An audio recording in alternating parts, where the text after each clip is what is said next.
마르코 멘디치노 이민부 장관은 캐나다가 2021년 6월 팬데믹 시작 이후 가장 많은 영주권자를 받아들였다고 전했습니다. 캐나다 이민성은 캐나다가 지난 6월 3만 5천 명이 넘는 신규 영주권자를 받아들인 것으로 추산하고 있습니다. 이는 최근 몇 달간의 합계보다 훨씬 웃도는 상당히 높은 수치입니다. 최근 글로브앤메일 기사에서 장관은 우리는 40만 천 명의 신규 영주권자를 받아들이겠다는 약속을 완수할 것이라고 말한 바 있는데요. 캐나다 정부는 2021년에서 2023년 이민 계획에 따라 올해부터 매년 최소 40만 천 명의 신규 이민자를 받아들이는 것을 목표로 하고 있습니다. 팬데믹 이전의 목표치는 34만 1천 명이었습니다. 캐나다가 한 달 만에 2만 5천 명이 넘는 새 영주권자를 받아들인 것은 팬데믹 시작 이후 2021년 6월이 처음입니다. 2021년 신규 목표인 40만 천 명을 달성하려면 오는 7월부터 12월까지 평균 4만 3천 명을 받아들여야 합니다. 이 계획은 캐나다 역사상 가장 야심찬 계획이라고 할 수 있습니다.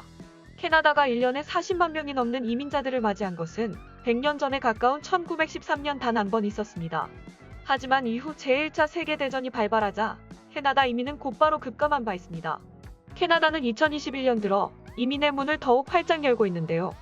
정부는 지난 1월 24,680명의 신규 이민자들을 받아들였으며 이후 2월에 23,395명, 3월 22,425명, 4월 21,155명, 5월엔 17,100명을 맞이했습니다. 캐나다는 2021년 상반기에 총 14만 3천여 명의 신규 영주권자를 맞이했는데 이는 올해 말까지 40만 천여 명의 신규 영주권자를 환영하는 데 필요한 페이스에 훨씬 못 미치는 수치입니다. 이 목표를 달성하려면 캐나다는 올해 남은 기간 동안 25만 8천 명, 즉 월 평균 4만 3천 명의 이민자를 추가로 유치해야 합니다. 팬데믹 이전 캐나다는 월 평균 2만 5천 명에서 3만 5천 명의 신규 이민자를 맞이했었는데요. 날씨가 좋고 학사 및 비즈니스 시즌이 겹치는 9월 이전 이민자가 더 많아지는 경향이 있어 왔습니다. 2019년 하반기에는 캐나다가 7월부터 12월까지 18만 명의 이민자를 맞이하면서 상반기에 비해 더 많은 이민자를 받아들이기도 했습니다. 캐나다가 2021년 하반기에 이 수준으로 이민자를 받아들인다고 가정할 경우에도 목표치를 밑도는 32만 명 이상의 신규 영주권자를 받아들이며 올해를 마무리하게 됩니다. 캐나다 이민성은 약 9만 명의 유학생 졸업자와 필수직 근로자가 캐나다에 체류할 수 있도록 6개의 새로운 영주권 스트림을 도입한 바 있습니다. 이 중 4만여 건을 올해 말까지 처리하는 것을 목표로 하고 있습니다. 이민성은 캐나다 국내에 거주 중인 영주권 후보풀에서 신규 이민자를 받아들이기 위해 노력하고 있는데요. 이에 따라 IRCC는 캐나다 경험 이민인 CEC의 후보자를 우선해 연중 익스프레스 엔트리 기록을 계속해서 갈아치우고 있습니다. CEC 드로우의 규모는 그 어느 때보다 커졌고 컷오프 점수는 사상 최저 수준입니다. IRCC에 따르면 현재 CEC 후보자의 약 90%가 캐나다에 거주하고 있어 해외 후보자에 비해 팬데믹 속에서 영주권 전환이 용이합니다. IRCC는 올해 이미 10만 건 가까운 익스프레스 엔트리 초청장을 발행했는데 이는 2020년 같은 시기 발행한 초청장의 거의 2배에 달하는 수치입니다. 팬데믹 기간에 초청된 사람들 중 상당수는 2021년 말까지 영주권을 취득하게 됩니다. 이민부 장관실은 IRCC가 올해 목표 달성을 위해 필요한 신청 건수를 처리하고 확정할 수 있는 능력이 있음을 시사하고 있지만 여전히 이 계획을 방해할 수 있는 여러 위험 요소가 있는데요. 세계적인 코로나 바이러스의 상황은 여전히 불안정하며 확진자 수의 증가나 여행 제한 등도 대표적인 요소가 될 수 있습니다. 그럼에도 불구하고 향후 몇 개월간은 신규 이민자 수가 높게 유지될 것으로 보입니다. 해외 입국자 증가와 캐나다 국내 신청자의 랜딩 완료가 맞물려 연말까지 월간 이민자 수가 사상 최대를 기록할 가능성도 여전히 점쳐지고 있습니다. 다음 뉴스입니다. 캐나다의 지난달 인플레이션율은 전년 6월 대비 3.1%를 기록하며 둔화되기 시작했습니다. 캐나다 통계청에 따르면 6월의 이러한 기록은 지난 5월 10년 만에 가장 큰 폭의 연간 증가율이 있었던 3.6% 상승에 비해 감소한 것입니다. 통계청은 코로나19의 유행이 전국의 기업과 지역사회에 영향을 미쳐옴에 따라 6월 조사치의 일부는 지난해 같은 달 최저가와 비교한 결과라고 전했습니다. 예를 들어 휘발유 가격은 5월에 43.4%에 비해 6월에 전년 동기 대비 32% 상승했습니다. 이는 휘발유 가격이 팬데믹 초기에 급락한 후 2020년 6월에 부분적으로 회복되었기 때문이라고 분석됩니다. 휘발유 가격을 제외했을 때 연간 인플레이션율은 2.2%가 됩니다. 한편 6월의 CPI는 전월 대비 0.3% 상승함에 따라 5월에 0.5%에 비해 하락했습니다. 다음 뉴스입니다. GTA 지역 운전자분들에게 좋지 않은 소식입니다. 캐나다 경제에너지국의 가스 분석가이자 사장인 댄 맥티그에 따르면 오늘인 29일 목요일 리터당 1센트씩 기름값이 증가할 예정입니다. 이로써 토론토 유가는 지난 2018년 5월 26일 이후 최고치를 기록하게 되었습니다. 이 결과로 토론토, 윈저, 킹스턴, 키치너, 구엘프, 나이아가라 및 온타리오주 대부분의 지역 자동차 운전자는 3년 만에 가장 높은 가격인 리터당 139.9센트의 기름값을 지불하게 되었는데요.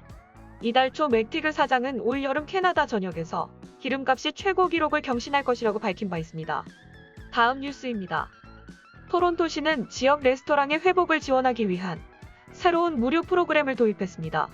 다인투게더는 9월 17일부터 10월 3일까지 진행되며 포장, 배달, 패티오 다이닝, 실내 다이닝 등의 특색 있는 메뉴를 통해 토론토 외식 산업의 다양성을 보여주는 동시에 현지 레스토랑을 지원할 예정입니다. 존 토리 시장은 토론토의 식품 및 접대 산업은 코로나19 팬데믹 기간 동안 가장 큰 타격을 받은 업종 중 하나였다며 우리가 다인을 제한할 수 있게 되어 기쁘다. 주민들이 테이크아웃, 배달, 패티오, 실내 등 맛있는 특선 메뉴를 즐길 수 있도록 유도해 현지 레스토랑들을 함께 지원하기로 했다고 말했습니다. 프로그램에 참여하는 레스토랑은 점심, 저녁 또는 둘 다로 2가지 품목 또는 코스를 제공합니다. 메인 요리와 에피타이저, 스타터 또는 디저트로 구성됩니다. 가격은 $15에서 $50 사이이며 음료, 세금, 그리고 팁은 제외됩니다. 이 프로그램에 관심이 있는 레스토랑은 8월 4일부터 8월 31일까지 접수가 가능합니다. 멜라니 졸리 경제개발공용어부 장관은 우리 정부는 식당에 다시 돌아오는 손님들을 환영하고 토론토 시민들이 자신들이 좋아하는 지역 및 레스토랑에 다시 돌아올 수 있도록 돕기 위한 토론토시의 노력을 지지하게 되어 자랑스럽게 생각한다고 말했습니다. 다음 뉴스입니다. BC주 내륙 남부지방 대기질이 현재 캐나다에서 최악인 것으로 드러났습니다. BC주 정부에 따르면 29일 오전 BC주 내륙 지역의 도시 10곳이 모두 캐나다 대기질 순위 탑10을 차지했습니다. 대기질이 가장 안 좋은 곳은 캐슬가로 대기질 지수가 무려 417에 달했습니다. 이와 같은 영향은 산불 연기로 인한 미세먼지 때문인 것으로 분석되는데요. BC주에는 240곳이 넘는 곳에서 산불이 일어나고 있으며 이 중 84곳은 캡룹스 지역, 64곳은 남동부 지역에서 일어나고 있습니다. 대기질 순위는 미국 환경보호국에서 발표한 자료를 토대로 매기는 것으로 대기질 지수는 미세먼지 농도를 건강에 얼마나 악영향을 끼치는지를 나타냅니다.